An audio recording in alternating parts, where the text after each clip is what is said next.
महाराज की।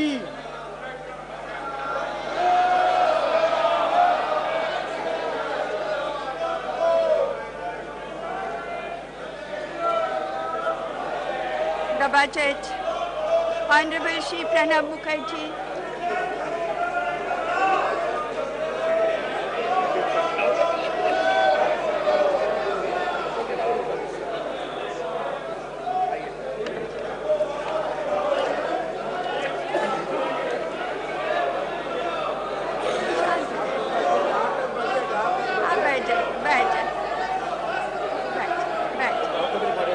Nothing will go on record. Nothing will go on record. Bajai. Nothing will go on record. Nothing will go on record.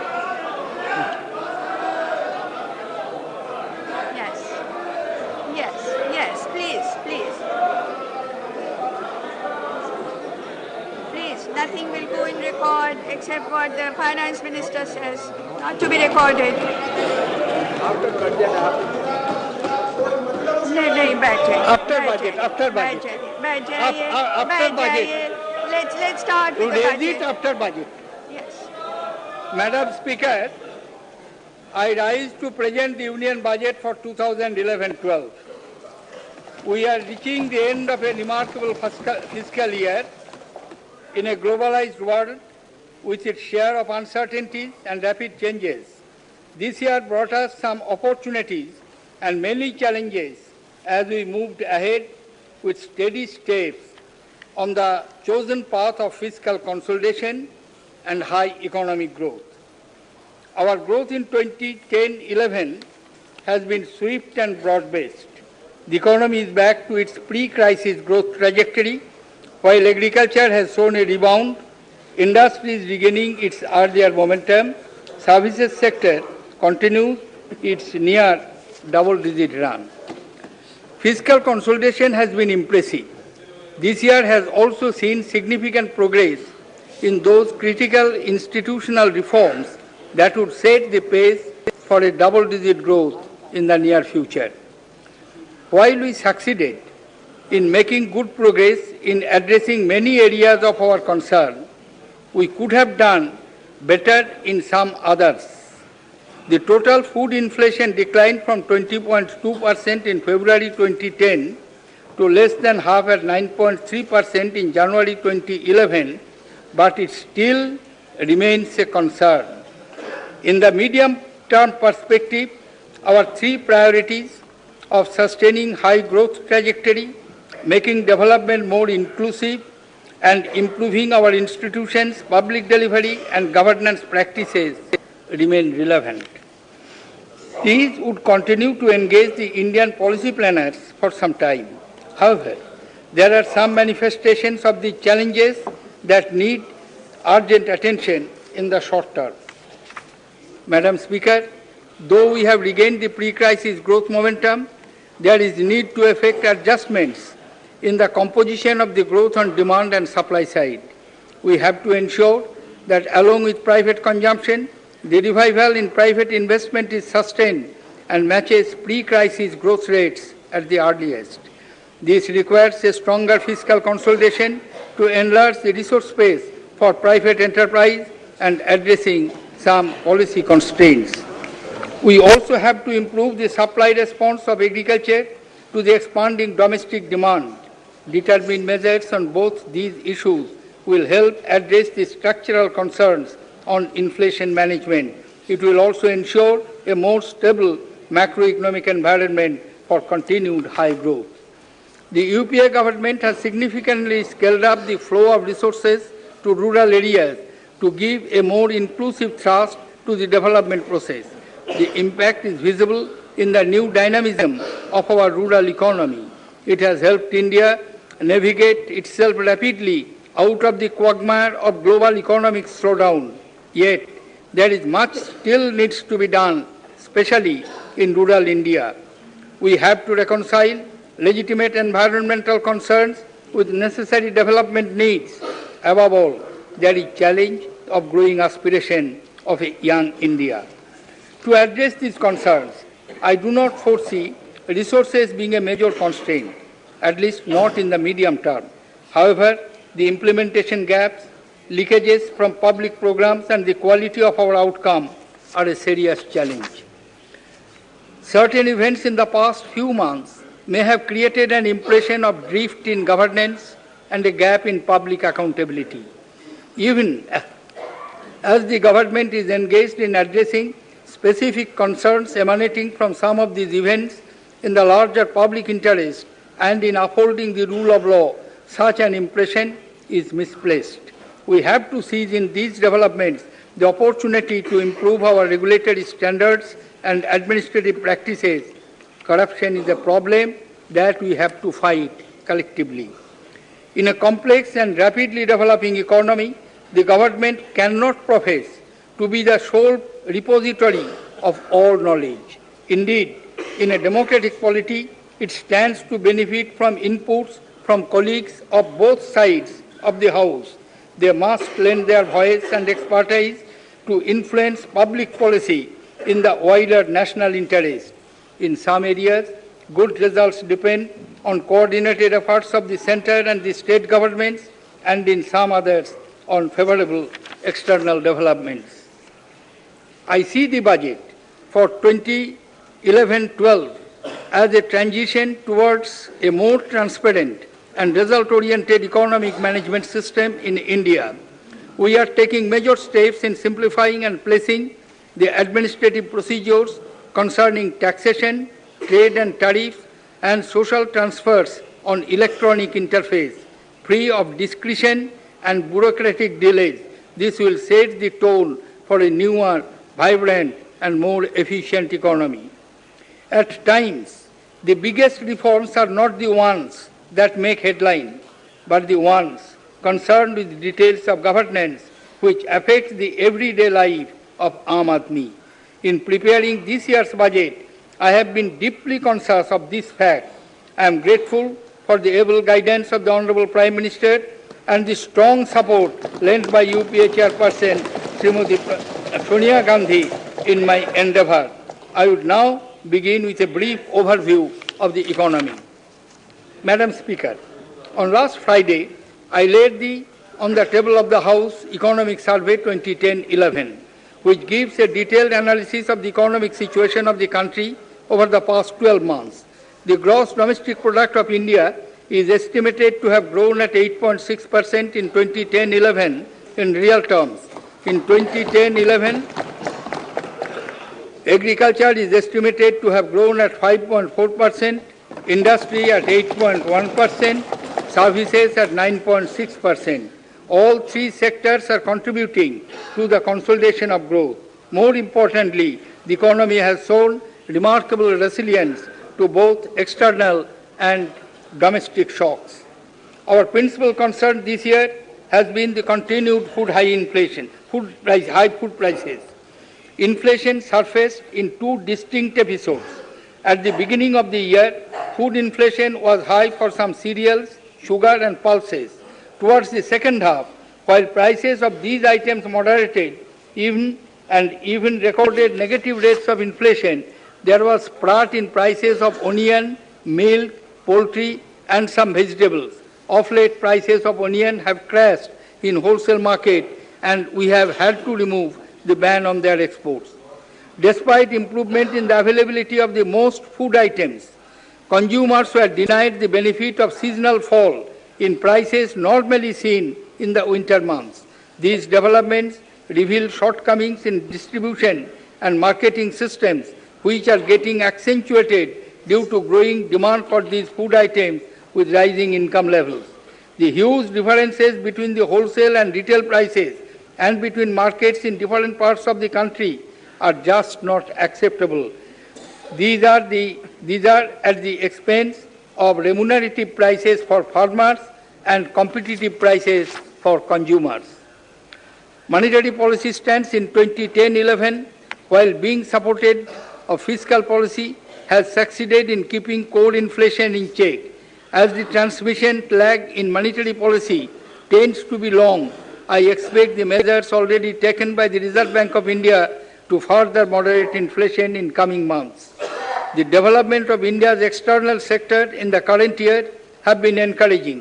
Even as the recovery in developed countries is gradually taking root, our trade performance has improved. Exports have grown at 29.4% to reach US 184.6 billion US dollars, while imports at 273.6 billion US dollars have recorded a growth of 17.6% during April-January 2010-11 over the corresponding period last year. The current account deficit is around the 2019 level and poses some concerns because of the composition of its financing. Policy making in a globalized world has to take into account the likely international developments. To realize the desired outcomes, it is important that there is convergence in expectations of our investors, entrepreneurs and consumers on the macroeconomic prospects of the economy.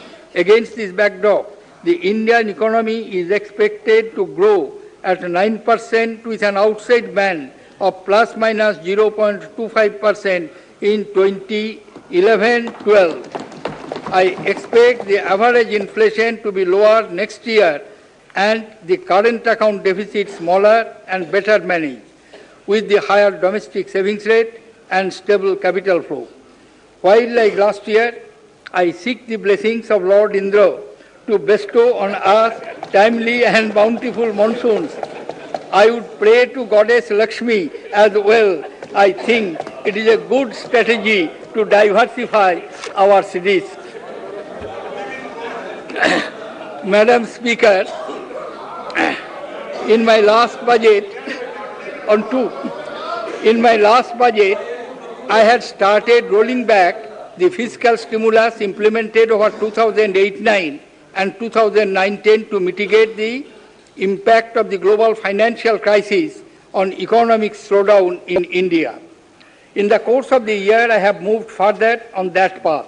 I believe that a part of the current recovery must be stored away to build future resilience. Indeed, a counter-cyclical fiscal policy is our best insurance against external shocks and localized domestic factors. The experience with Fiscal Responsibility and Budget Management Act 2003 at center and the corresponding acts at state level show the statutory fiscal consolidation targets have a positive effect on macroeconomic management of the economy. In the course of the year, central government would introduce an amendment to the FRBM Act laying down the fiscal roadmap for the next 5 years. The 13th Finance Commission has worked out a fiscal consolidation roadmap for states requiring them to eliminate revenue deficit and achieve a fiscal deficit of 3% of their respective gross state domestic product, latest by 2014-15. It has also recommended a combined states debt target of 24.3% of GDP to be reached during this period. The states are required to amend to enact their FRBM Acts to conform to these recommendations. The government has been in the process of setting up an independent debt management office in Finance Ministry. A middle office is already operational. As a next step, I propose to introduce the Public Debt Management Agency of India Bill in the next financial year. Madam Speaker, the introduction of the Direct Tax Code and the proposed Goods and Services Tax will make a watershed. These reforms will result in moderation of rates, simplification of laws, and better compliance. As honourable members are aware, the Direct Taxes Code Bill was introduced in Parliament in August 2010. After receiving the report of the Standing Committee, we shall be able to finalise the code for its enactment during 2011-12. This has been a pioneering effort in participative legislation. The code is proposed to be effective from 1st April 2012 to allow taxpayers, practitioners and administrators to fully understand the legislation and adjust to the revised procedures. Unlike DTC, decisions on the GST have to be taken in concert with the states with whom our dialogue has made considerable progress in the last 4 years. Area of divergence have been narrowed. As a step forward, the rollout of GST I propose to introduce the Constitution Amendment Bill in this session of Parliament. Work is also underway on drafting the model legislations of the central and state GST. Among the other steps that are being taken for the introduction of GST is the establishment of strong IT infrastructure. We have made significant progress on the GST network to the key business process of registration, returns, and payments are in advanced stage of finalization. The National Security Depository Limited has been selected as technology partner for incubating the National Information Utility that will establish and operate the IT backbone for GST. By June 2011, NSDL will set up a pilot portal in collaboration with 11 states prior to its rollout across the country. The effective management of the public expenditure is an integral part of the fiscal consolidation process. Expenditure has to be oriented towards the production of public goods and services. The exact classification of public expenditure between planned, non-planned, revenue and capital spending needs to be revisited. This is necessary as one recognizes the importance of service sector and knowledge economy for our development. A committee under Dr. C. Rangarajan has been set up by the Planning Commission to look into these issues. Madam Speaker, during the year 2010-11, the nutrient-based subsidy policy was successfully implemented for all fertilizers except urea. The policy has been well received by all stakeholders and the availability of the fertilizers has improved. Extension of the NBS regime to cover urea is under active consideration of the government. The government provides subsidies, notably on fuel, food grains, to enable the common man to have access to these basic necessities at affordable prices. A significant proportion of subsidized fuel does not reach the targeted beneficiaries, and there is large-scale diversion of subsidized kerosene oil. A recent tragic event has highlighted this practice. We have deliberated for long the modalities of implementation of such subsidies. The debate now has to make way for a decision to ensure greater efficiency, cost effectiveness, and better delivery for both kerosene and fertilizer. The government will move towards direct transfer of cash subsidy to people living below poverty line in a phased manner. A task force headed by Sri Nandan Nilekani has been set up to work out the modalities for the proposed systems of direct transfer of subsidy for kerosene, LPG, and fertilizers. The interim report of the task force is expected by June this year. System will be in place by March 2012. The government's program to broad-base the ownership of the central public sector undertakings has received an overwhelming response. The 6 public issues of CPSUs in the current financial year have attracted around 50 lakh retail investors. As against a target of rupees 40,000 crore, the government will raise about 22,144 crore from disinvestment in 2010-11. A higher than anticipated realization in the non-tax revenue has led us to reschedule some of the divestment issues planned for the current year. I intend to maintain the momentum of the disinvestment in 2011-12 by raising 40,000 crore. Let me reiterate here that government is committed to retain at least 51% ownership and management control of the central public sector undertakings as stated earlier in my budget for 2019. Madam Speaker, to make the FDI policy more user-friendly, all prior regulations and guidelines have been consolidated into one comprehensive document, which is reviewed every 6 months.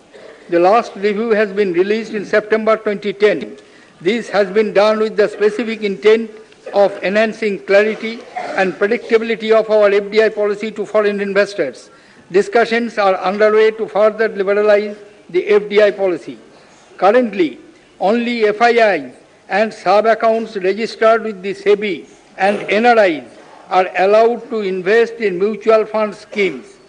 To liberalize the portfolio investment route, it has been decided to permit SEBI-registered mutual funds to accept subscriptions from foreign investors who meet the KYC requirements for equity schemes. This would enable Indian mutual funds to have direct access to foreign investors and widen the class of the foreign investors in Indian equity market. To enable the flow of funds to the infrastructure sector, the FII limit for investment in corporate bonds with a residual maturity of over 5 years issued by the companies in the infrastructure sector is being raised by an additional limit of US $20 billion, taking the limit to US $25 billion. This will raise the total limit available to the FIIs for investment in corporate bonds to $40 billion US. Since most of the infrastructure companies are organized in the form of the SPVs, FIIs would also be permitted to invest in unlisted bonds with a minimum lock-in period of 3 years. However, the FIIs will be allowed to trade among themselves during the lock-in period. The financial sector reforms initiated during the early 1990s have borne good results for the Indian economy. The UPA government is committed to take this process further. Accordingly, I propose to move the following legislations in the financial sector: the Insurance Laws Amendment Bill 2008, the Life Insurance Corporation Amendment Bill 2009, Revised Pension Fund Regulatory Development Authority Bill first introduced in 2005, Banking Laws Amendment Bill 2011, Bill on Factoring and Assignment of Receivables, the State Bank of India Subsidiary Bank Laws Amendment Bill 2009, and Bill to amend the RDBFI Act 1993 and SARFAESI Act 2002. In my last budget speech, I had announced that Reserve Bank of India would consider giving some additional banking licenses to private sector players. Accordingly, RBI issued a discussion paper in August 2010, inviting feedback from the public. RBI has proposed some amendments in the Banking Regulation Act. I propose to bring suitable legislative amendments in this regard in this session. RBI is planning to issue the guidelines for banking licenses before the close of this financial year. During the year 2010-11, the government is providing a sum of Rs 20,157 crore for infusion in the public sector banks to maintain Tier 1 capital to risk-weighted asset ratio at 8% and increase government equity in some banks to 58%. I propose to provide a sum of Rs 6,000 crore for the year 2011-12 to enable public sector banks to maintain a minimum Tier 1 CRAR at 8%. As a part of the financial strengthening of the regional rural banks, an amount of 350 crore was given to these banks during the year. I propose to provide 500 crore during 2011-12 to enable them to maintain CRAR of at least 9% as on 31st March 2012. The microfinance institutions have emerged as an important means of financial inclusion. Creation of a dedicated fund for providing equity to smaller MFIs would help them maintain growth and achieve scale and efficiency in operations. I propose to create in the course of the year India Microfinance Equity Fund of 100 crore with SIDBI, 100 crore rupees with SIDBI, to empower women and promote their self-help group. I propose to create a women's self-help group development fund with a corpus of 500 crores of rupees. The committee set up by RBI to look into the issues relating to the microfinance sector in India has submitted its report. The government is considering putting in place appropriate framework to protect the interest of the small borrowers. The Rural Infrastructure Development Fund is an important instrument for routing bank funds for financing the rural infrastructure. This is quite popular among the state governments. I propose to raise the corpus of RIDF 17 to rupees 18,000 crore from the present level of rupees 16,000 crore in the current year. The additional allocation would be dedicated to creation of warehousing facilities. Micro and small enterprises play a crucial role in furthering the objective of the equitable and inclusive growth. Last year, 4,000 crore was provided to SIDBI for refinancing incremental lending by bank to these enterprises. For the year 2011-12, I propose to provide rupees 5,000 crore to SIDBI for the same purpose out of the shortfall of banks on priority sector lending targets. Handloom weavers have been facing economic stress. Consequently, many of them have not been able to repay debts to the handloom weaver cooperation societies, which have become financially unviable. I propose to provide 3,000 crores of rupees to NABARD in phase for these cooperative societies. The initiative would benefit 15,000 cooperative societies and about 3 lakh handloom weavers. The details of the scheme would be worked out by my colleague, Minister Textile, in consultation with the Planning Commission. I am happy to report that the outstanding loan to minority communities, which stood at 13% of the total priority sector lending at the end of last year, have increased to 13.6% in the current year. I have directed the public sector banks to achieve the target of 15% at the earliest.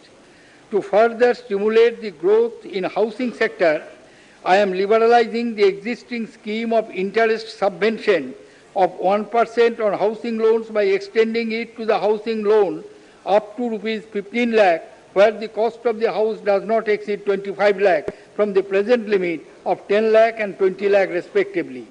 On account of increase in the prices of the residential properties in urban areas, I propose to enhance the existing housing loan limit from 20 lakh to 25 lakh for dwelling units under priority sector lending.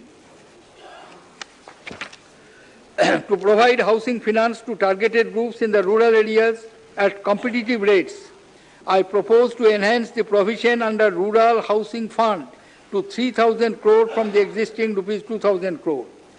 Credit enablement of economically weaker sections and LIG households is a serious challenge. To address this issue, I propose to create a mortgage risk guarantee fund under Rajiv Awas Yojana. This should guarantee housing loans taken by the economically weaker sections and LIG households and enhance their creditworthiness. To prevent frauds in loan cases involving multiple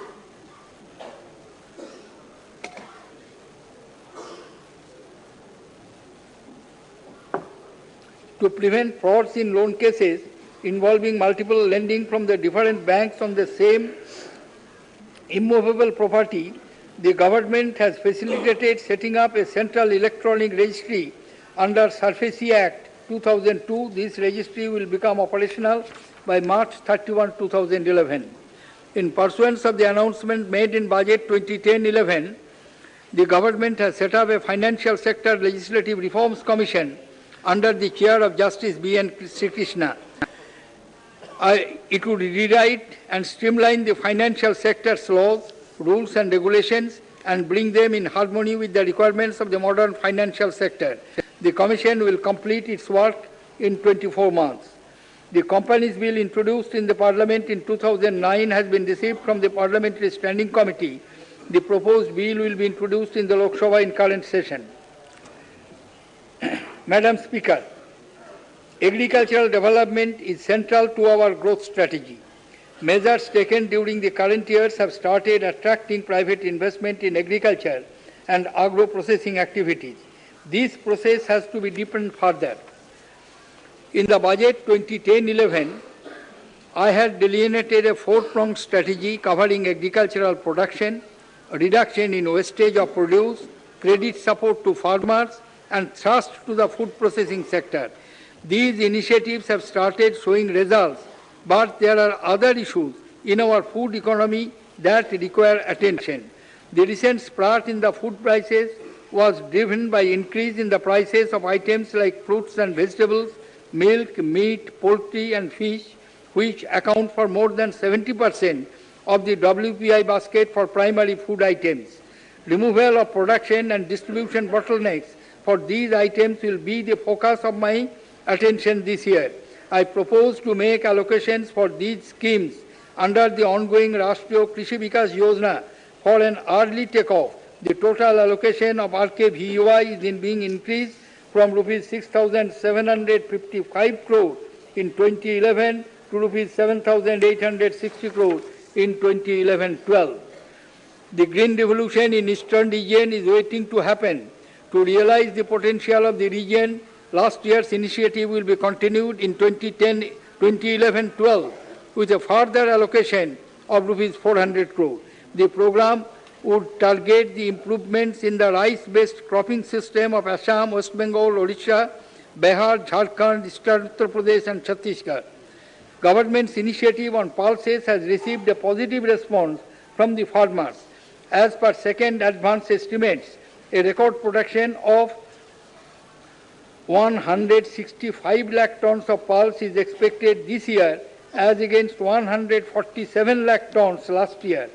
While consolidating these gains, we must strive to attain self-sufficiency in production of pulses within the next 3 years. I propose to provide an amount of rupees 300 crore to promote 60,000 pulses village in rain-fed areas for increasing crop productivity and strengthening market linkages.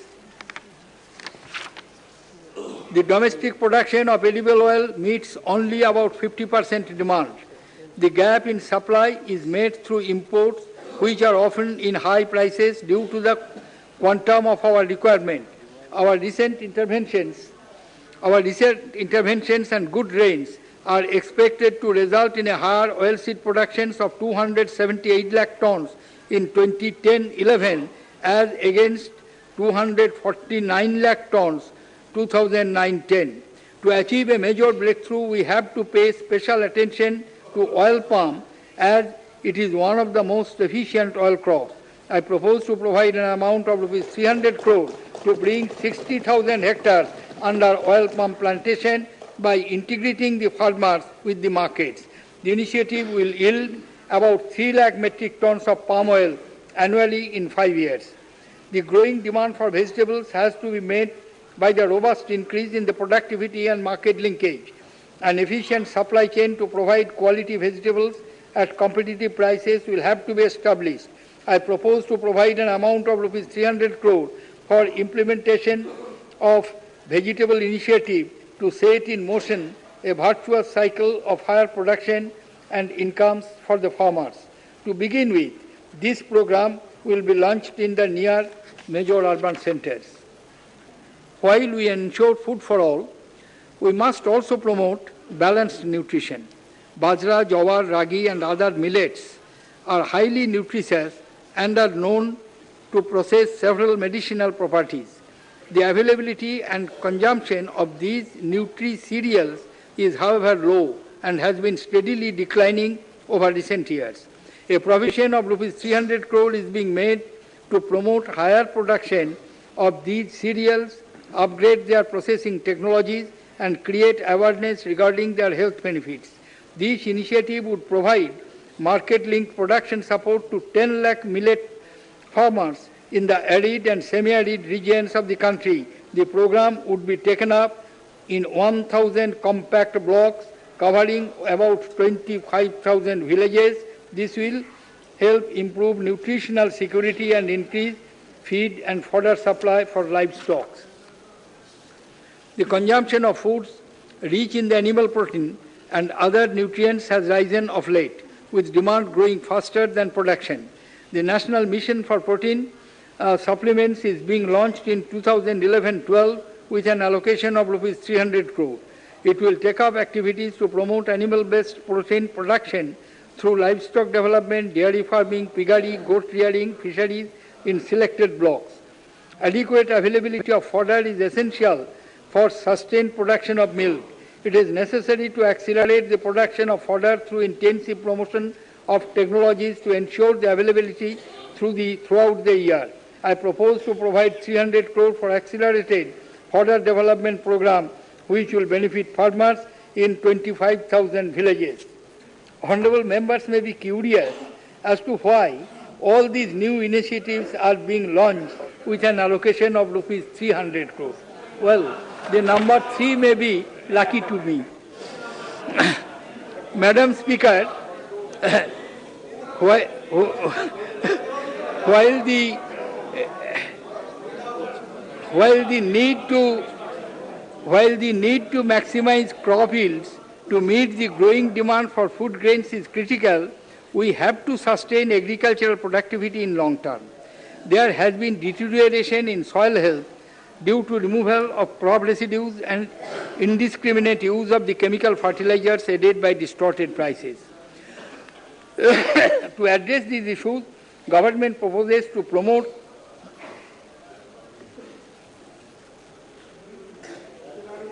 organic farming methods, combining modern technology with traditional farming practices like green manuring, biological pest control, and weed management. To get the best from their land, farmers need access to affordable credit. Banks have been consistently meeting the targets set for the agricultural credit flow in the past few years.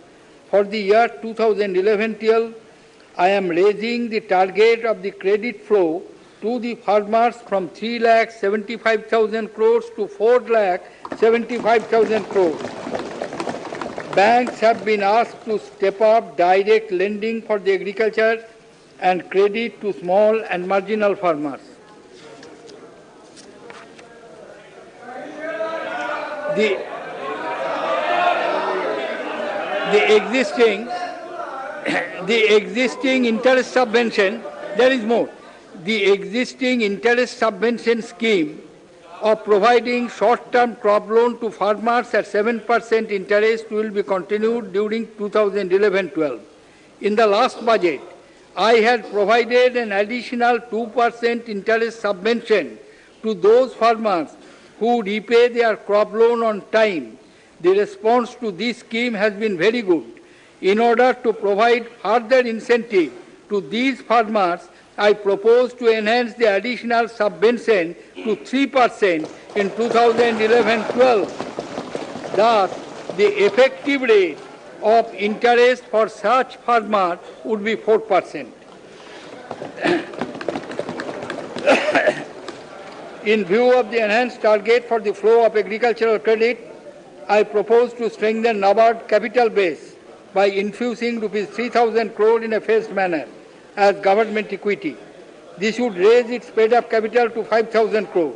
To enable NABARD to refinance the short-term crop loans of the cooperative credit institutions and RRBs at concessional rates, I propose a contribution of 10,000 crore to NABARD's short-term rural credit fund for 2011-12 from the shortfall in the priority sector lending by scheduled commercial banks. Despite growing production of vegetables and fruits, their availability is inadequate due to bottlenecks and in retailing capacity. An estimated 40% of the fruit and vegetable production in India goes west due to lack of storage, cold chain, and transport infrastructure. To address these issues, 11th plan target for the number of mega food parks was set at 30. So far, 15 such parks have been sanctioned. During 2011-12, approval is being given to set up 15 more mega food parks. The year 2008 to 2010 saw very high levels of food grain procurement. On January 1, 2011, the food grain stock in the central pool reached 470 lakh metric tons, 2.7 times higher than 174 lakh metric tons on January 1, 2007. The storage capacity for such large quantities requires augmentation. Process to create new storage capacity of 150 lakh metric tons through private entrepreneurs and warehousing corporations has been fast-tracked. Decision to create 20 lakh metric tons of storage capacity under public entrepreneur guarantee scheme through the modern silos has been taken. While we will be able to add about 2.6 lakh tons of capacity by March this year, based on existing sanctions, the additional will reach 40 lakh tons by March 2012. During 2010-11 Another 25 lakh metric tons of storage capacity has been created under the Rural Godown Scheme. Investment in the cold storage project is now gaining momentum. During this year, 24 cold storage projects with a capacity of 1.4 lakh metric tons have been sanctioned under National Horticulture Mission. In addition, 107 cold storage projects with a capacity of over 5 lakh metric tons have been approved by the National Horticulture Board.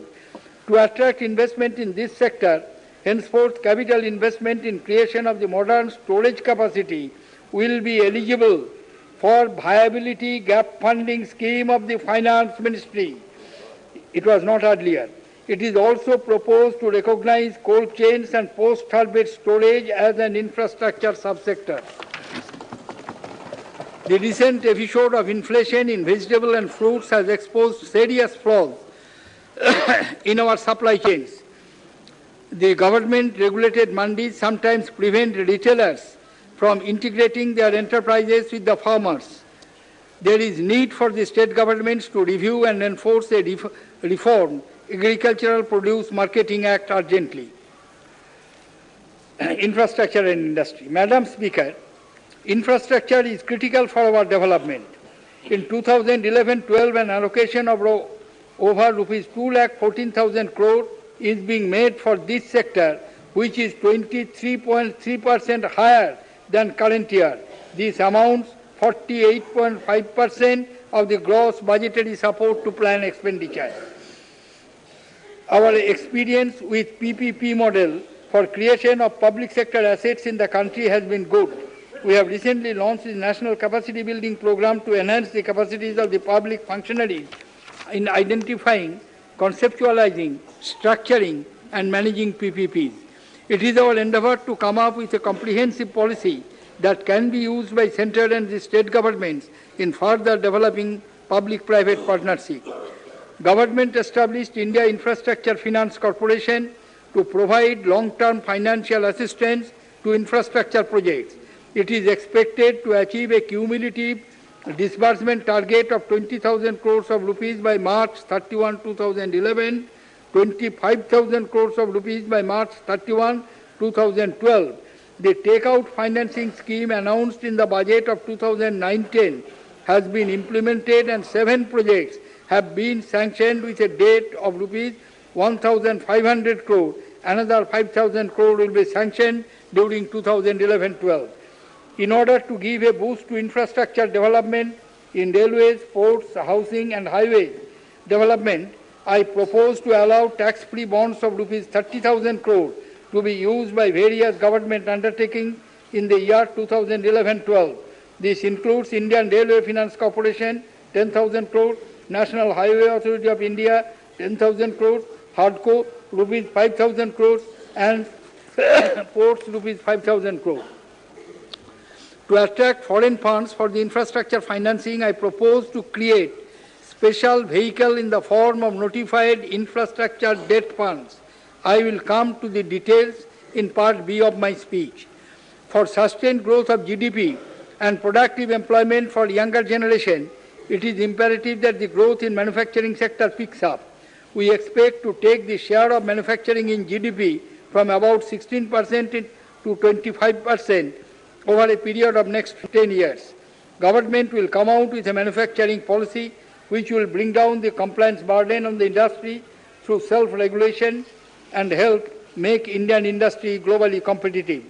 To address the need for the greater transparency and accountability in procurement policy and allocation, pricing and utilization of the natural resources, the government has set up 2 committees. The recommendations will be available within 3 months.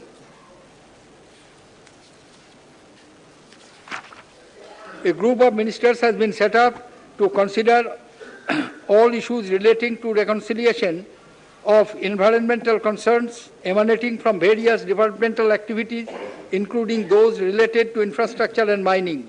This group will also suggest changes in the existing statute, rules, regulations and guidelines and make its recommendations in a time-bound manner. The Indian automobile market is the second fastest growing in the world and has showed nearly 30% growth this year. World over, Substantial investments are being made in the field of hybrid and electric mobility to provide green and clean transportation for the masses.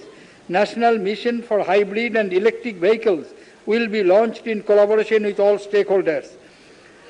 The funding of 15,260 modern low-floor and semi-low-floor buses under JNNURM, besides adding to passengers' comfort, has transformed the urban transport across India.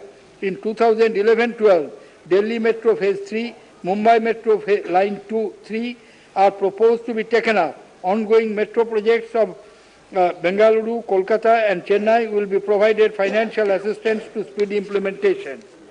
Investment in fertilizer sector is capital intensive and is considered high risk. It is proposed to include capital investment in fertilizer production as an infrastructure subsector. Madam Speaker, the Task Force on Transaction Cost set up by the Department of Commerce to identify and suggest ways to achieve the improvement in efficiency of our export process has completed its task. 21 suggestions made by the task force have already been implemented. Action on remaining 2 will be taken in the next few months. This will mitigate transactions cost by about rupees 2,100 crore. To quicken the clearance of the cargo by customs authorities and further modernize the customs administration, I propose to introduce self-assessment in customs. Under these, importers and exporters will themselves assess their duty liabilities while filing their declarations in the EDI system. The department will verify such assessments on a selective, system-driven basis. There have been considerable difficulties in the sanction of refunds relating to the tax paid on services used for the export of goods. I propose to shortly introduce a scheme for the refund of these taxes on the lines of drawback of duties in a far more simplified and expeditious manner. A new scheme is also being introduced by which units in SEZs will be able to obtain the tax-free receipts of services wholly consumed within the zone and get their refunds in a much easier manner. Mega clusters have employment and export potential. I propose to extend the mega cluster scheme for development of leather products. 7 mega leather clusters would be set up during the year 2011-12. I also propose to include Jodhpur for the development of handicraft mega cluster. Madam Speaker, the generation and circulation of black money is an area of serious concern. To deal with the problem effectively, government has put into operation a 5-fold strategy which consists of joining the global crusade against black money, creating an appropriate legislative framework, setting up of institutions for dealing with illicit funds, developing systems for implementation and imparting skills to the manpower for effective action. We secured membership of the Financial Action Task Force in June last year. This is an important initiative of G20 for anti-money laundering. We have also joined the Task Force on Financial Integrity and Economic Development, Eurasian Group, and Global Forum on Transparency and Exchange of Information for Tax Purposes. During the year, we have concluded discussions for 11 tax information exchange agreements, 13 new double taxation avoidance agreements, along with revision of the provisions of 10 existing double taxation avoidance agreements. To effectively handle the increase in tax information and exchange and transfer pricing issues, foreign tax divisions of the CBDT has been strengthened. A dedicated cell for exchange of information is being set up to work on this agenda. The amendment of our money laundering legislation in 2009 has significantly increased its scope and application. The number of cases registered under this law has increased from 50 between 2005 to 2008 to over 1,200 by January this year. The strength of the Enforcement Directorate has been increased threefold to deal effectively with the increased workload. The Ministry of Finance has commissioned a study on unaccounted income and wealth held within and outside the country. It would suggest methods to tax and repatriate this illicit money. Trafficking in narcotic drugs is also a contributor to the generation of the black money. To strengthen controls over prevention of trafficking and improve the management of narcotic drugs and psychotropic substances, I propose to announce a comprehensive national policy in the near future. Madam Speaker, the UPA government has engineered a major directional change in public policy by its focus on inclusive development. Creation of legal entitlements for an individual's right to work has added to resilience and dynamism in our rural economy. The right to information and the right to education are effective tools of empowerment and removing social imbalances.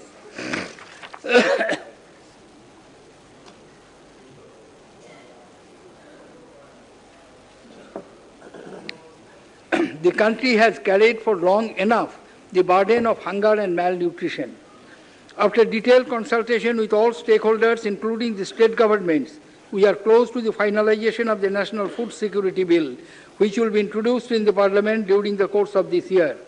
The proposed allocation of Rs 1,60,887 crores for the social sector in 2011-12 is an increase of 17% over the current year. It amounts to 36.4% of the total plan allocation.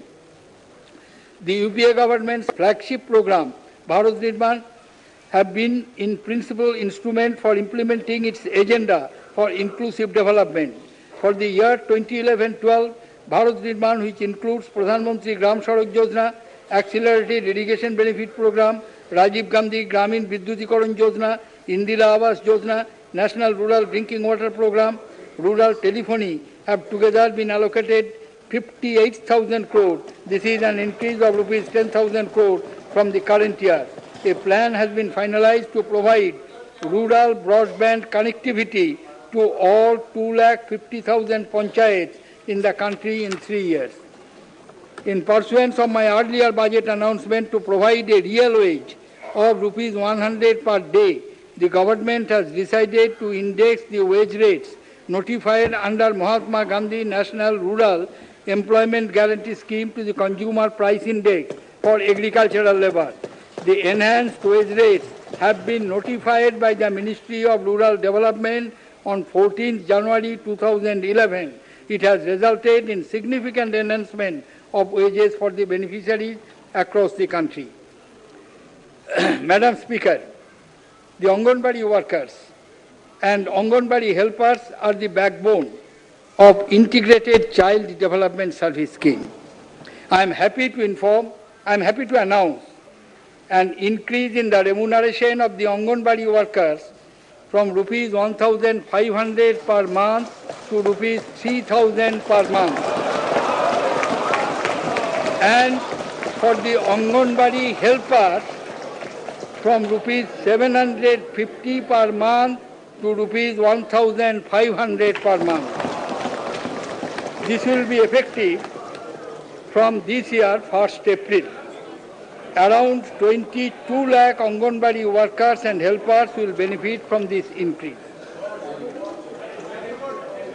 In the budget for 2011-12, for the first time, specific allocations are being earmarked towards scheduled caste subplan and tribal subplan. These will be shown in the budget of the relevant ministries and departments under separate minor heads of account.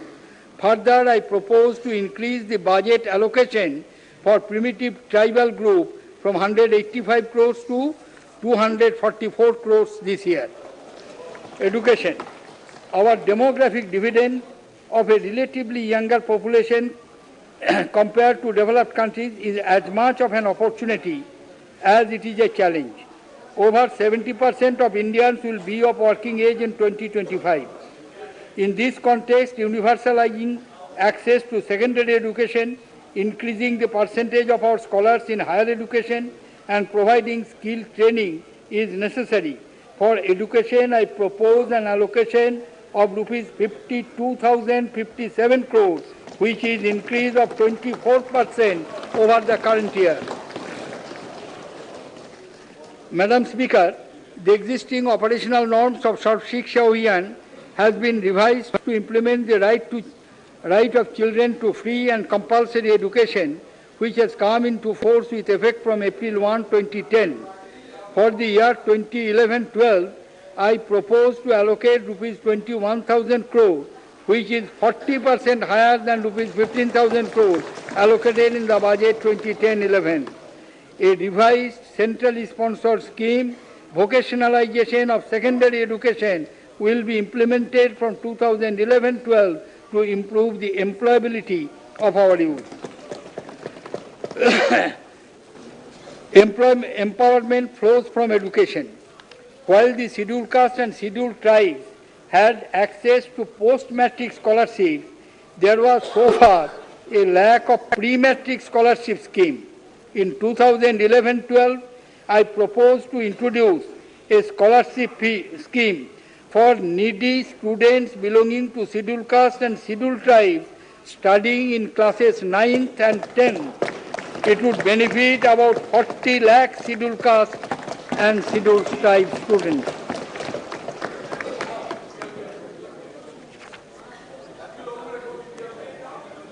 Approved in March 2010, the National Knowledge Network will link approved in March 2010, the National Knowledge Network will link 1,500 institutes of higher learning and research through an optical fiber backbone. During the current year, 190 institutes will be connected to NKN. Since the code will be ready by March 2011, the connectivity to all 1,500 institutions will be provided by March 2012. Innovations. To move beyond the formal research and development paradigm, a National Innovation Council under Sri Sam Pitroda has been set up to prepare a roadmap for innovations in India. The process of setting up state innovation councils in each state and sectoral innovation councils aligned to central ministries is underway. The government has been providing special grants to recognize excellence in universities and academic institutions.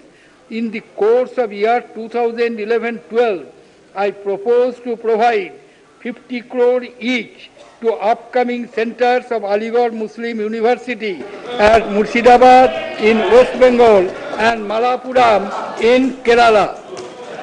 Rupees 100 crore as one-time grant to the Kerala Veterinary and Animal Science University at Pukude, Kerala. Rupees 10 crore each for setting up Kolkata and Allahabad centers of Mahatma Gandhi Antarashtriya Hindi Vishwavidyalaya, Wardha. I hope it will spread Hindi amongst the masses. Rupees 200 crore as one-time grant to IIT Kharagpur. Rupees 20 crore for Rajiv Gandhi National Institute of Youth Development, Sri Perembadur, Tamil Nadu. Rupees 20 crore for IIM Kolkata to set up its financial research and trading laboratory. Rupees 200 crore for Maulana Azad Education Foundation. Rupees 10 crore for Center for Development of Economics, Delhi School of Economics. Rupees 10 crore for Madras School of Economics. Madam Speaker, I am happy to inform the House that National Skill Development Council is well on course to achieve its mandate of creation of 15 crore skilled workforce 2 years ahead of 2022, the stipulated target year. It has already sanctioned 26 projects with a total funding of 658 crore. These projects alone are expected to create more than 4 crore skilled workforce over the next 10 years. In the current year, skill training has so far been provided to 20,000 persons. Of encouraging result, of these, 75% have found placements. I will provide an additional rupees 500 crore to the National Skill Development Fund during the next year. Madam Speaker, national celebrations of 150th birth anniversary of Gurudev Rabindranath Tagore will commence from May 7, 2011 in New Delhi. Important events will be held in several countries in Europe, America and Asia. Series of events are also proposed to be organized under the aegis of the Joint India-Bangladesh Celebration Committee. An international award with prize money of ₹1 crore is being instituted for promoting values of universal brotherhood in the memory of Gurudev Rabindranath Tagore. Madam Speaker, for health I propose to step up the plan allocations in 2011-12 by 20% to rupees 26,760 crore. The Rashtriya Swasthya Bima Yojana has emerged as an effective instrument for providing a basic health cover to poor and marginal workers. It is now being extended to Mahatma Gandhi National Rural Employment Guarantee Scheme beneficiaries, BDO workers and others. In 2011-12, I propose to further extend the scheme to cover unorganized sector workers in hazardous mining and associated industries like slate pencil, dolomite, mica and asbestos. In my last budget speech, I had advised the banks to provide banking facility to habitations having a population of over 2,000 by March 2012. The banks have identified about 73,000 such habitations for providing banking facilities using appropriate technologies. A multimedia campaign, Swabhiman, has been launched to inform, educate and motivate people to open bank accounts. During this year, banks will cover 20,000 villages. Remaining 50,000 villages will be covered during 2011-12. I had announced a co-contributory pension scheme, Swavalamban, in the budget of 2010-11. This scheme has been welcomed by the workers in unorganized sector. Over 4 lakh applications have already been received. On the basis of the feedback received, I am relaxing the exit norms whereby a subscriber under Swavalamban will be allowed exit at the age of 50 years instead of 60 years or a minimum tenure of 20 years, whichever is later. I also propose to extend benefit of the government contribution from 3 to 5 years for all subscribers of Swavalamban who enroll during 2010-11 and 2011-12. An estimated 20 lakh beneficiaries will join scheme by March 2012. Under the ongoing Indira Gandhi National Old Age Pension Scheme for BPL beneficiaries, the eligibility for the pension is proposed to reduce from the age of 65 years at present to 60 years. Further, for those who are 80 years and above, I propose to increase the pension amount from rupees 200 to rupees 500. Protection and regeneration of the forests has great ecological, economic and social value.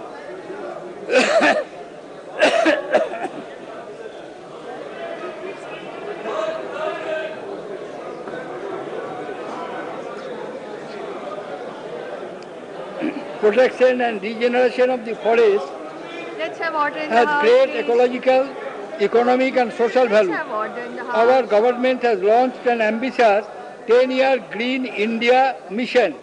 I propose to allocate rupees 200 crore from the National Clean Energy Fund to begin its implementation in 2011-12. Environmental pollution has emerged as a serious public health concern across the country. I propose to allocate rupees 200 crore from the National Clean Energy Funds as Centre's contribution in 2011-12 for launching environmental remediation program. A number of projects under the National Ganga River Basin Authority have been approved in 2010-11. This momentum will be further stepped up. There are many rivers and lakes of cultural and historical significance that need to be cleaned. in the course of the year 2011-12, I propose to provide a special allocation of rupees 200 crore for the cleanup of some important lakes and rivers other than Ganga. In order to boost development in the northeastern region and special category states, the allocation for special assistance has been almost doubled to rupees 8,000 crore for 2011-12. Out of these, rupees 5,400 crores has been allocated as untied special central assistance. The government's special support to Jammu and Kashmir is anchored in 28,000 crore Prime Minister's reconstruction plan. In addition, for the current year, about 8,000 crore has been provided for the state's development needs. A task force to assess the infrastructure needs that can be addressed within a time horizon for 24 months for Ladakh and Jammu region of the state has recommended projects amounting to rupees 416 crore and 497 crore respectively. I am providing rupees 100 crore for Ladakh and rupees 150 crore for Jammu for these identified projects in 2011-12. To give a boost to the development of the backward regions, the allocation under the Backward Region Grant Fund has been increased from rupees 7,300 crore to rupees 9,890 crore, amounting to an increase of over 35%.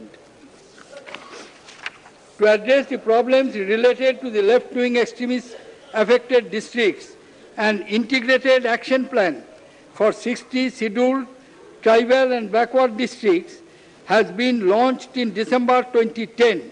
The scheme is being implemented with 100% block grant of rupees 25 crore and rupees 30 crore per district during the year 2010-11 and 2011-12, respectively.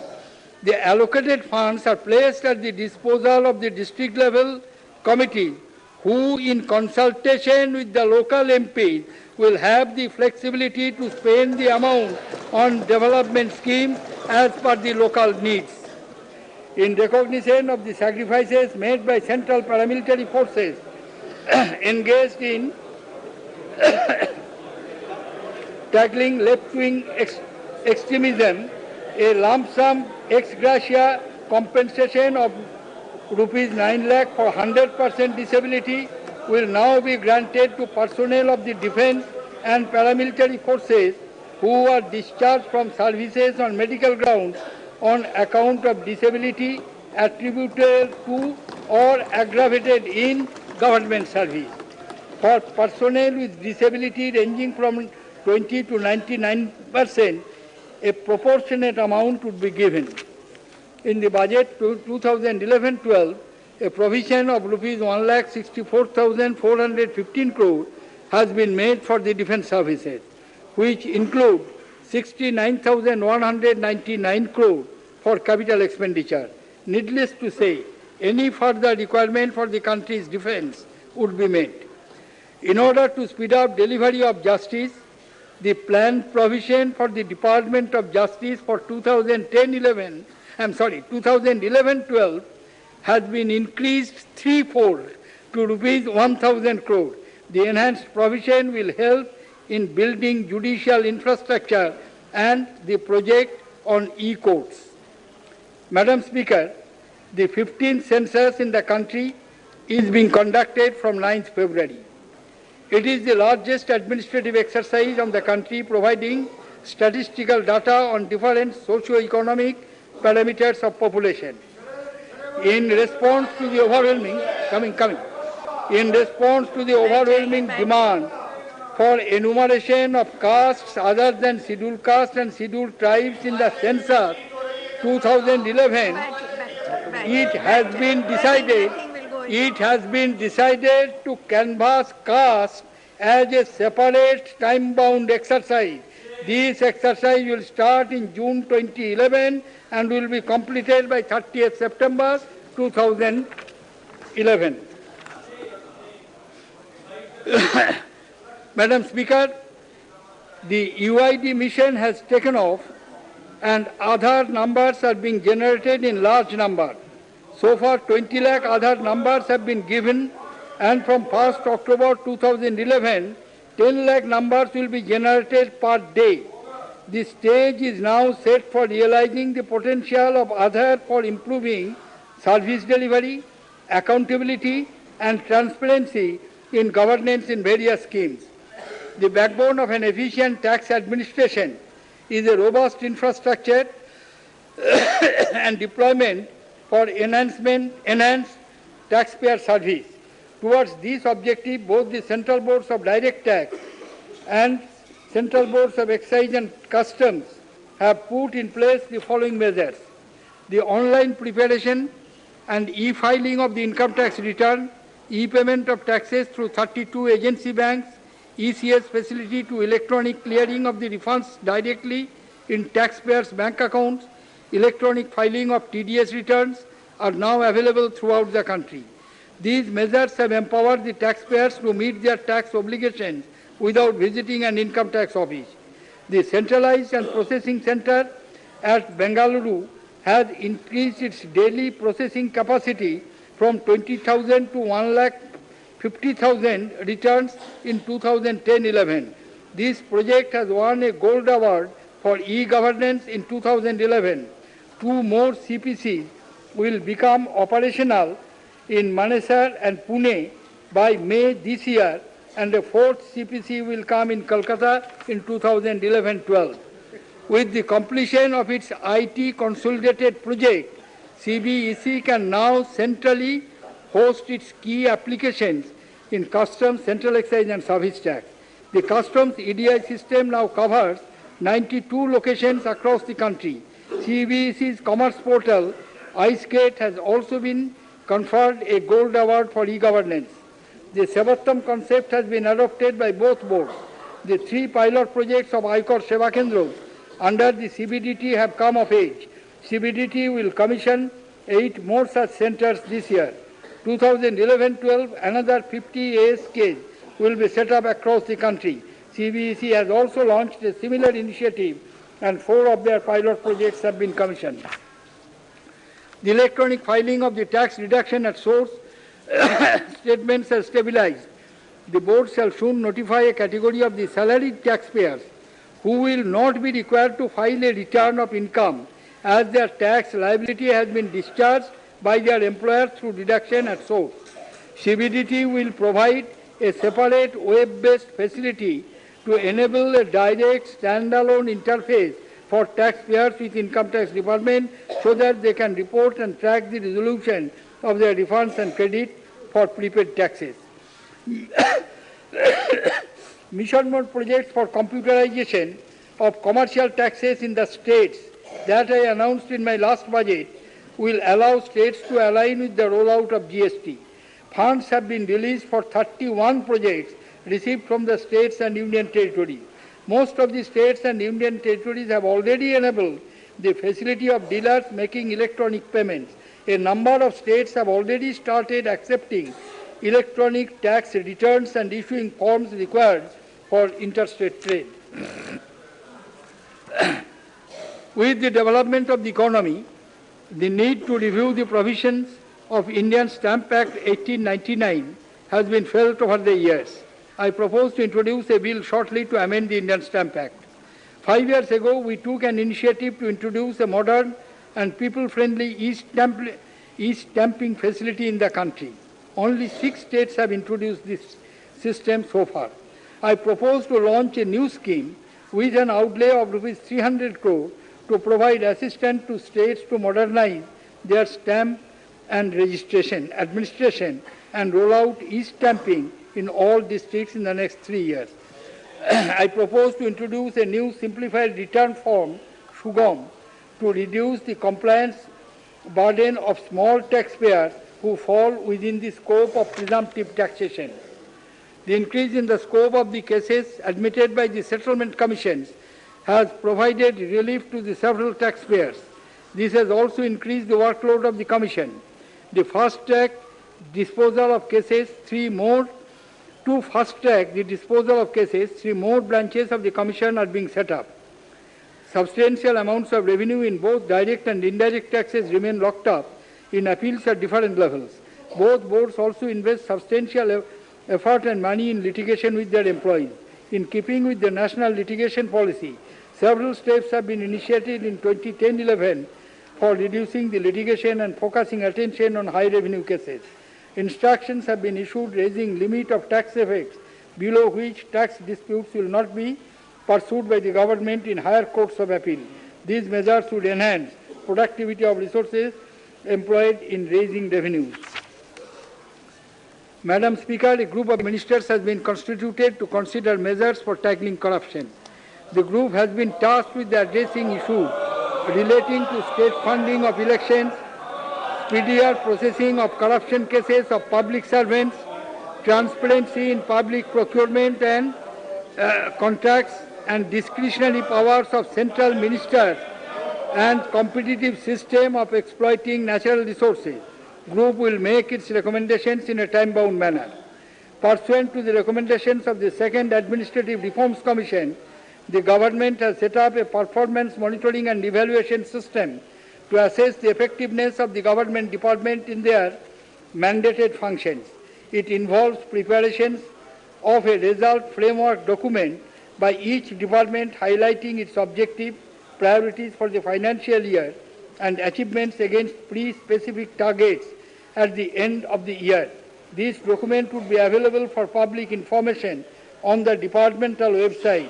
In the first page, 62 departments have been covered under PMES. In pursuance of an announcement made in the budget 2010-11, I had set up a technology advisory group for unique projects. The group has submitted its report and its recommendations have been accepted in principle. The modalities of implementation are being worked out. Indian rupee now has a new symbol which has been notified for use by the central and state government, business entities and general public. A new series of coins carrying this symbol will be issued shortly. The government has approached Unicode Standards Authority for inclusion of the symbol in international standards. Madam Speaker,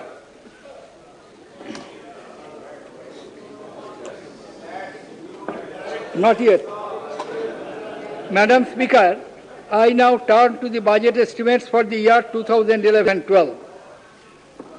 The gross tax receipts are estimated at 9,32,440 crore, which is an increase of 24.9% over the budget estimates for 2010-11. After devolution to states, the net tax to center in 2011-12 is 6,64,457 crore.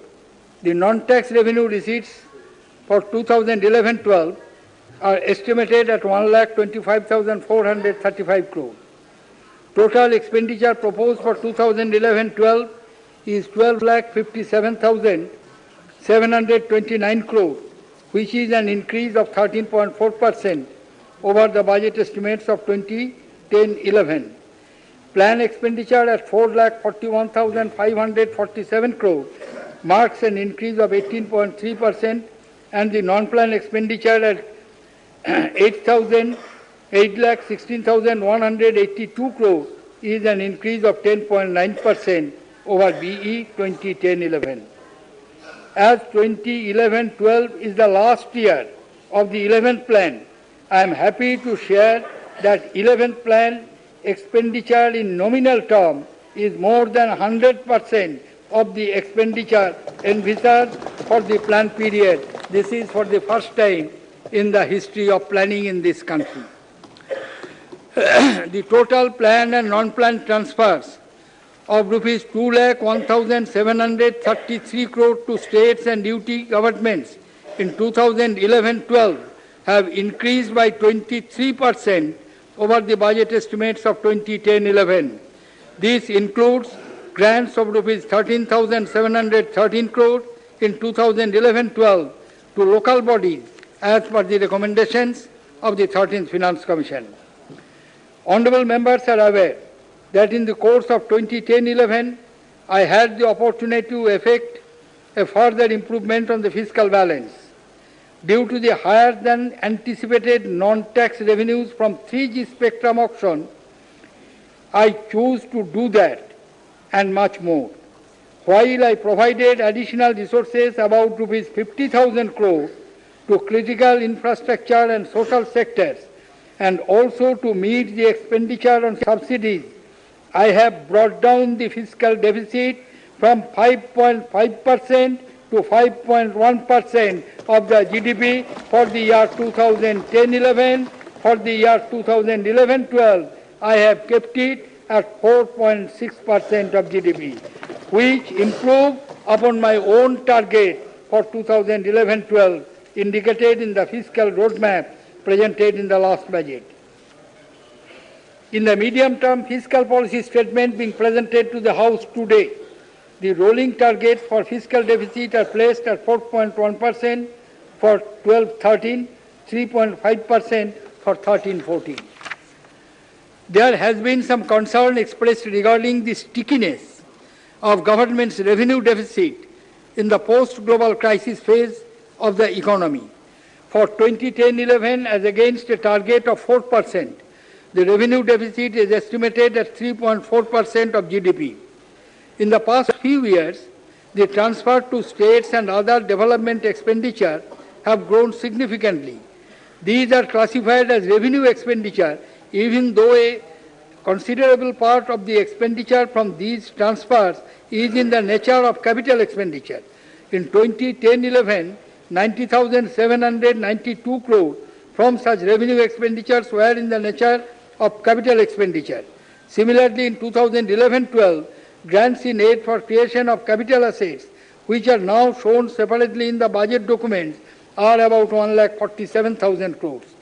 Taking these budget provisions into account, the effective revenue deficit is estimated at 2.3% in the revised estimates for 2010-11 and 1.8% in 2011-12. Madam Speaker, I shall now present my tax proposals. In the formulation of these proposals, my priorities are directed towards making taxes moderate, payments simple for the taxpayer, and collection of taxes easy for the tax collector. I shall now deal with the direct taxes. As government's policy on direct taxes has been outlined in the DTC, which is before Parliament, I have limited my proposals to initiatives that require urgent attention. Last year, I provided relief to individual taxpayers by broadening the tax slabs. To take us closer to DTC rates, I propose to enhance the exemption limit for the general category of individual taxpayers from 1,60,000 to 1,80,000. The measure will provide a uniform tax relief of 2,000 to every taxpayer of this category. For the senior citizens who deserve our special attention, for them I propose to reduce the qualifying age from 65 years to 60 years, to enhance the exemption limit from 2,40,000 to 2,50,000, to create a new category of very senior citizens, 80 years and above, who will be eligible for a higher exemption limit of 5 lakh. I am yet to reach 80. Several years I will take. In the case of corporate, my initiative of phasing out the surcharge continues. I propose to reduce the current surcharge of 7.5% on domestic companies to 5%. Simultaneously, I propose to increase the rate of minimum alternate tax from the current rate of 18% to 18.5% of book profit to keep the effective rate of the MAT at the same level. As a measure to ensure equal sharing of the corporate tax liability, I propose to levy MAT on developers of the special economic zones as well as units operating in sales. To attract foreign funds for financing,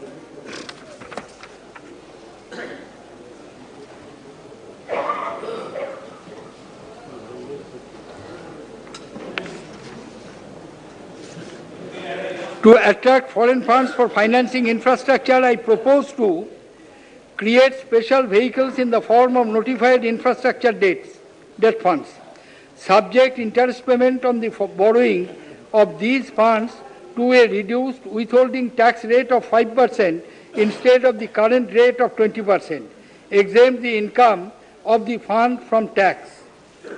In order to promote savings and raise funds for infrastructure, an additional deduction of 20,000 for investment in the long-term infrastructure bonds was notified by the central government in 2010-11. Women have done, not tax, but other areas they have done. Other areas they have done, but not in tax. I propose to extend this window for 1 more year. It has been represented that taxation of the foreign dividends in the hands of the resident taxpayers at full rate is a disincentive for their repatriation to India, and they continue to remain invested abroad. For the year 2010-11, I propose a lower rate of 15% tax on dividends received by an Indian company from its foreign subsidiary. I do hope these funds will now flow to India. In order to give a boost to production in the agriculture sector, I propose to extend the benefit of investment-linked deduction to business engaged in the production of fertilizers. Considering the importance of housing, I also propose investment-linked deduction to business which develop affordable housing under a notified scheme.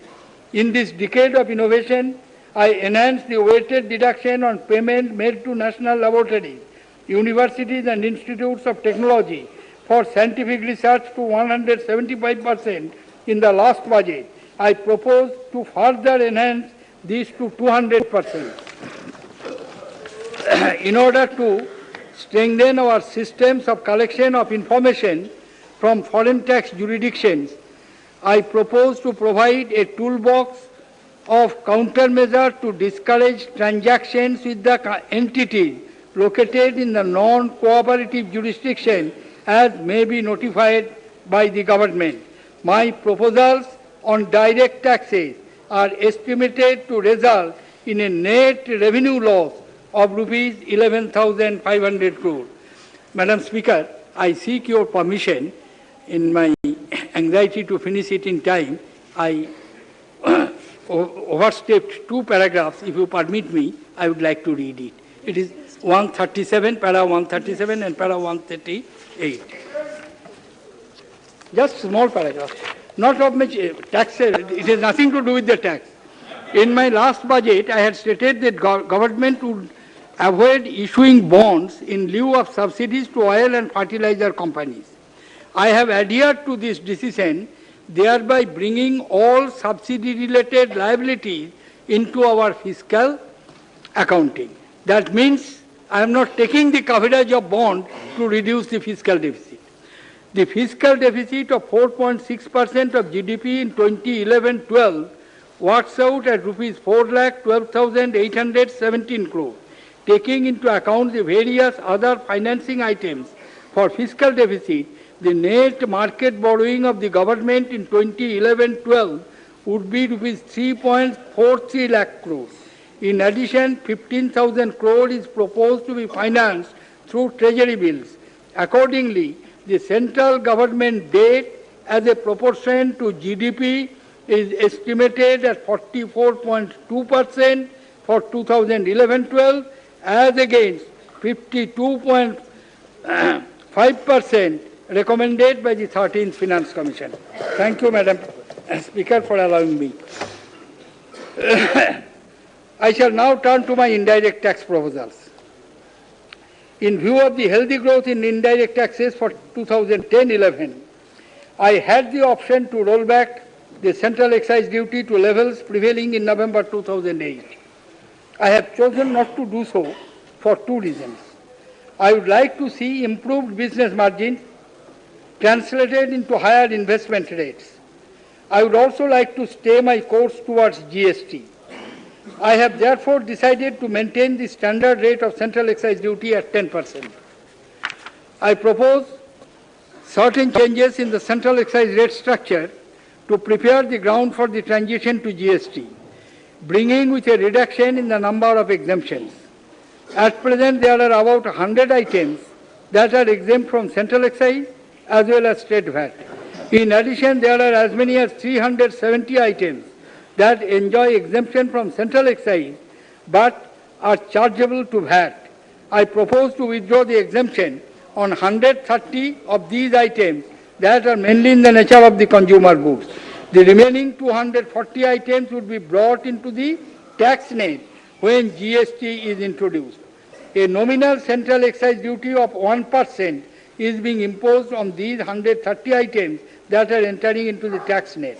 No VAT credit would be available for the manufacture of these items. Basic food and fuel would continue to be exempt. This levy would not also apply to precious metals, stones. In case of jewelry and articles of gold, silver and precious metal, the levy would apply only to the gold sold under a brand name. Most of the states have increased their merit rate of VAT from 4% to 5%. In line with this, I also propose to enhance the lower rate of central excise duty from 4% to 5%. Ready-made garments and made-ups of textiles are currently under an optional excise duty regime. A manufacturer is required to pay duty only if he wishes to avail VAT credit. Our garment and made-ups industry has come of age and has shown handsome growth in recent years. As part of base expansion, I propose to convert the optional levy into mandatory levy at a unified rate of 10%. The levy would, however, apply only to branded garments or made-ups and not to those tailored or made or ordered for a retail customer. Credit for tax paid on inputs, capital goods and input services would be available to manufacturers for these products. Keeping in mind the fragmented nature of this industry, full SSI exemption is also being extended to these products. Export of these items would continue to be zero rated. We have a long-term commitment to align our customs duty rates to those prevailing in ASEAN countries. The peak rates of customs duty has been reduced over the years and has settled at 10%. In view of the continued uncertainties in the global economy, I propose to hold the peak rate in its current level. However, some rationalization is being done to unify three rates, namely 2%, 2.5%, and 3% at the middle level of 2.5%. Madam Speaker, I now turn to proposals that are aimed at encouraging some of the thrust sectors that are in need of attention. Honourable members should recall that in the last budget I had announced a package of measures to improve the availability of the storage and warehouse facilities for agricultural produce as well as incentivize food processing. I have received encouraging feedback on the impact of these measures. I propose to enlarge the scope of these exemptions by extending full exemption from excise duty, the air conditioning equipment and refrigeration panels for cold chain infrastructure, including conveyor belts in the full exemption from excise duty to equipment based in cold storage mandis and warehouses. A concessional rate of basic customs duty of 5% was provided to specified agricultural machinery in the last budget. The duty is now being reduced further to 2.5%, and the concession is also being extended to parts of such machinery to encourage their domestic production. Micro irrigation is an environment-friendly and efficient means of irrigation, especially for dry land farming. I propose to reduce the basic customs duty on micro irrigation equipment from 7.4% to 5%. De-oiled rice cakes constitutes an important ingredient of cattle feed, and its improved availability would have a positive impact on milk production. I propose to provide full exemption from basic customs duty to this item. Simultaneously, an export duty of 10% would be levied to discourage its export. For the manufacturing sector, my proposals seek to encourage domestic value addition vis-à-vis imports, to remove duty inversions and anomalies, and to provide a level playing field to the domestic industry. The major proposals are a reduced basic customs duty on raw silk not thrown from 30% to 5%, reduce basic customs duty from 5% to 2.5% on certain textile intermediates and inputs for chemicals, ferroalloys and paper, reduce basic customs duty on certain specified inputs for manufacture of certain technical fiber and yarn from 7.5% to 5%. Fully exempt stainless steel craft basic customs duty. Reduce import duties on specified raw materials for the manufacture of syringes and needles to 5% basic and 4% CVD. Extend the concessions available to parts, components and accessories for manufacture of mobile handsets till 31st March 2012 and to include few more items in its ambit. Expand the raw material list of manufactured specified electronic components that are fully exempted from basic customs duty. Reduce excise duty and hence CVD on parts of inkjet and EaserJet printers from 10% to 5%. Iron ore attracts an export duty of 15% in the case of lumps and 5% in the case of fines. This is natural resource which needs to be conserved. I propose to enhance the rate of export duty for all types of iron ore and unify it at 20% at Valoram. Iron ore is also exported in a value-added pelletized form. Full exemption from export duty is being provided to iron ore pellets to encourage the value addition process for fines. As a measure of relief to cement industry, I propose to replace the existing excise duty rates with composite rates of having an ad valorem and specific component with some rationalization. Basic customs duty on two critical raw materials of these industries, that is petcoke and gypsum, is proposed to be reduced to 2.5%. To drive the financial inclusion agenda of the government, I propose to fully exempt cash dispensers from basic customs duty. Full exemption is also being extended to parts of such machines to encourage their domestic production.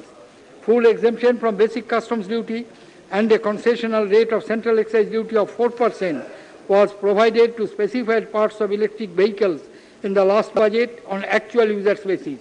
I propose to extend the concession to batteries imported by such manufacturers for the replacement market.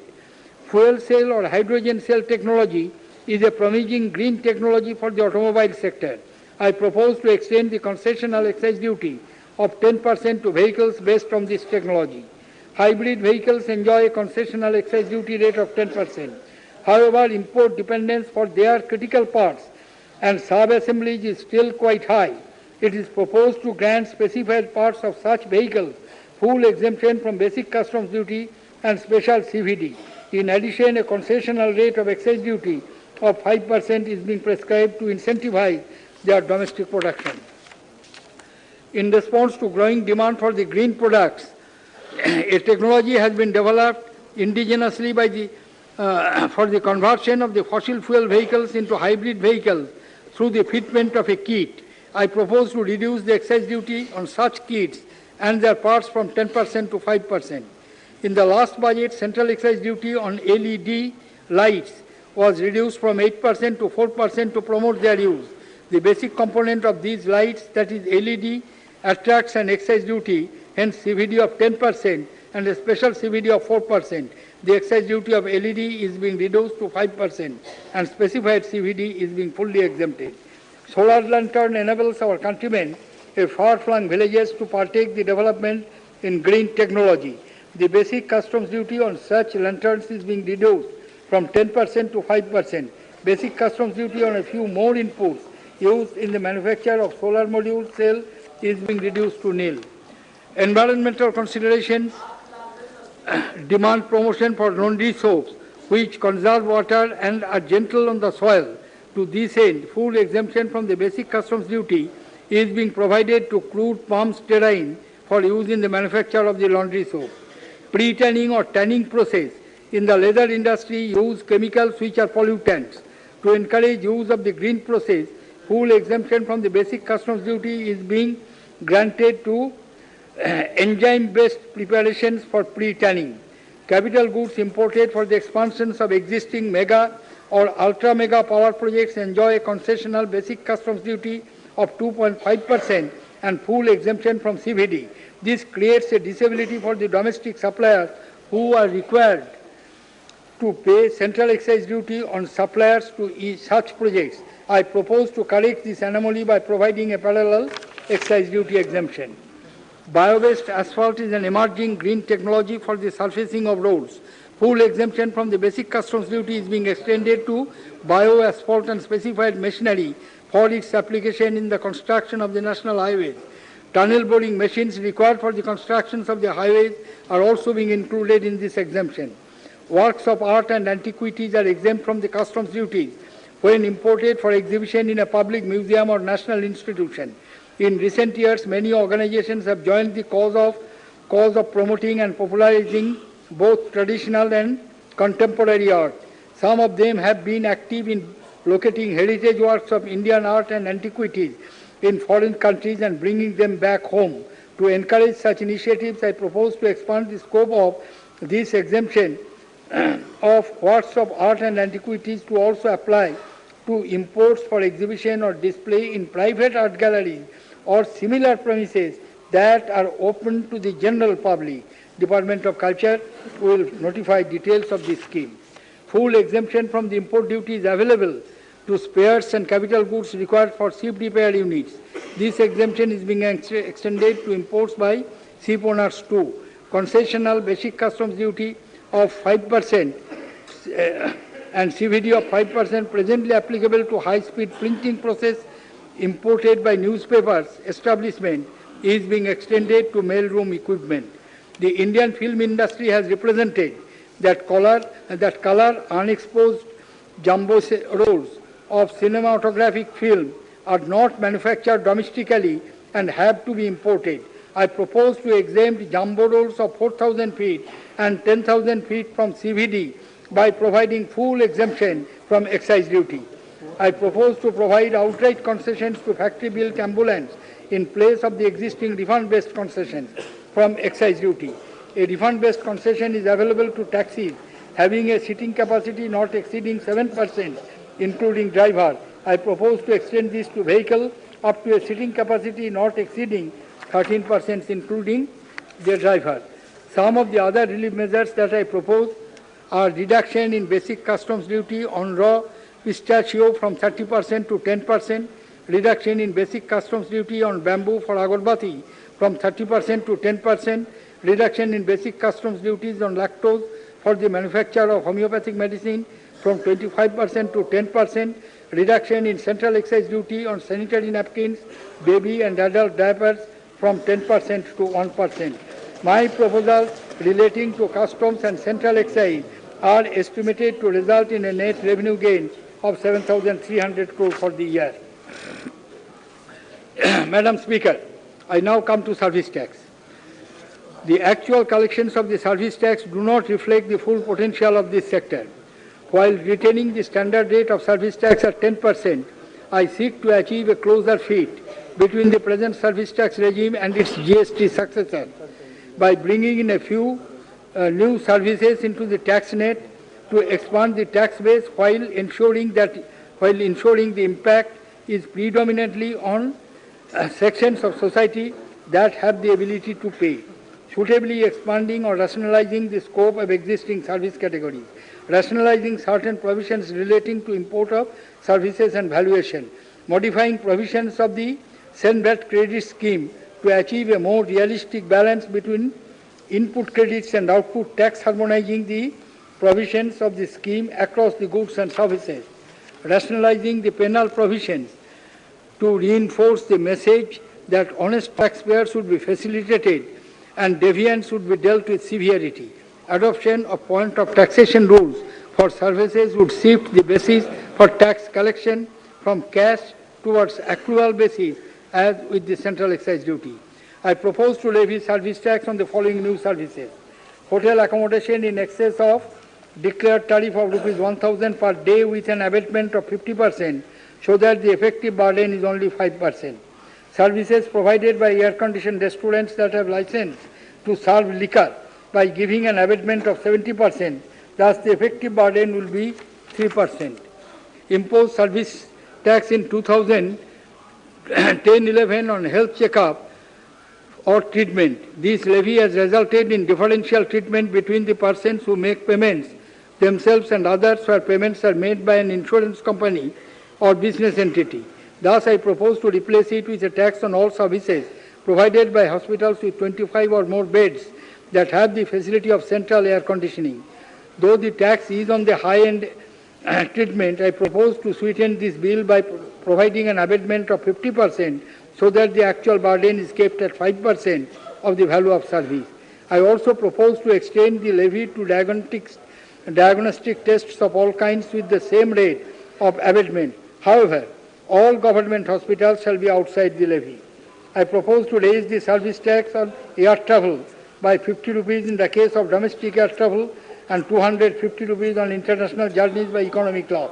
I also propose to tax travel by higher classes on domestic sector at the standard rate of 10% to bring it on par with the journeys by higher classes in international airfare. Services provided by life insurance companies in the area of investment are also proposed to be brought into tax net on the same lines as ULIPs.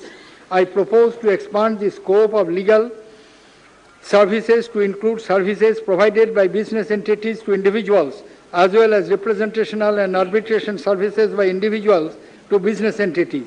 There shall, however, be no tax on services provided by individuals to other individuals. There are certain other changes, mainly by way of rationalization or expansion in the scope of certain services by plugging existing loopholes. I do not wish to take the valuable time of the House in further elaboration here. I have already taken enough time. The strength of a good value-added tax lies in the free flow of credit for the tax paid at the previous stage. Due to complexities, there have been many legal disputes on the availability of the credit on a number of inputs or input services. These provisions are being rationalized by laying down clear definitions so that the scope of inputs and input services that are eligible and those that are not is clear.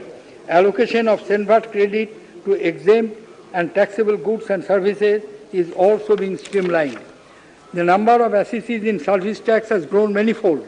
I find that a large number of them comprise individuals or sole proprietors with small turnovers. Any audit at their premises tends to dislocate their activities for the duration of the audit.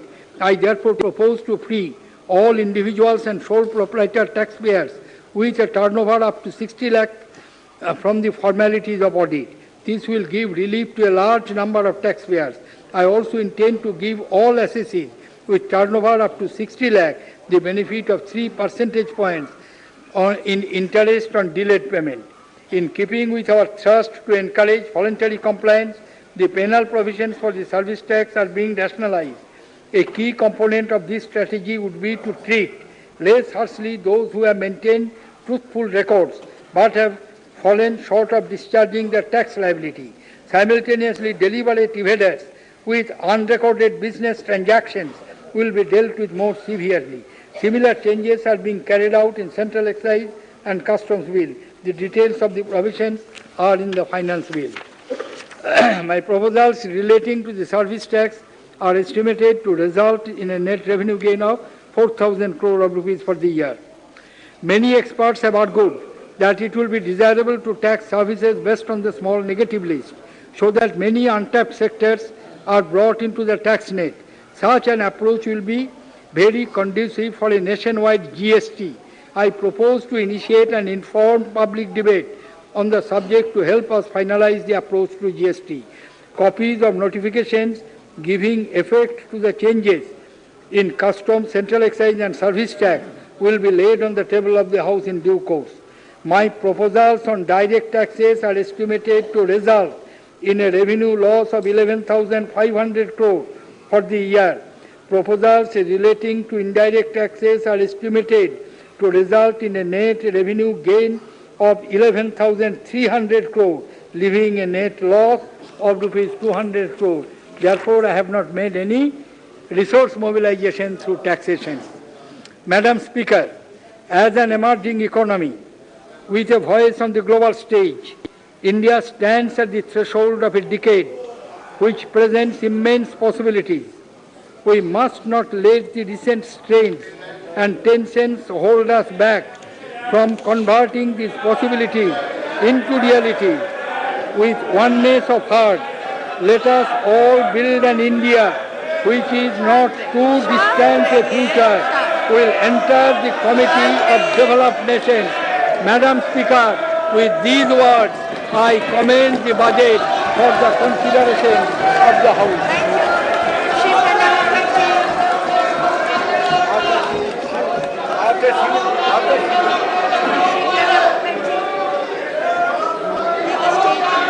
Madam Speaker, I beg to lay on the table of the following statements under Section 3(1) of the Fiscal Responsibility and Budget Management Act 2003, Macroeconomic Framework Statement, Medium-Term Fiscal Policy Statement, and Fiscal Policy Strategy Statement. Thank you. Shri Pranab Mukherjee. Madam Speaker, I beg to move for leave to introduce the Finance Bill 2011. The question is that leave be granted to introduce the Finance Bill 2011. Those in favour may say aye. Aye. Those against may say no. I think the Ayes have it, ayes have it. The leave is granted. The Minister may now Madam introduce Speaker, the Finance Bill. I beg to introduce the Finance Bill. The House stands adjourned to meet tomorrow, the 1st March 2011 at 11 a.m.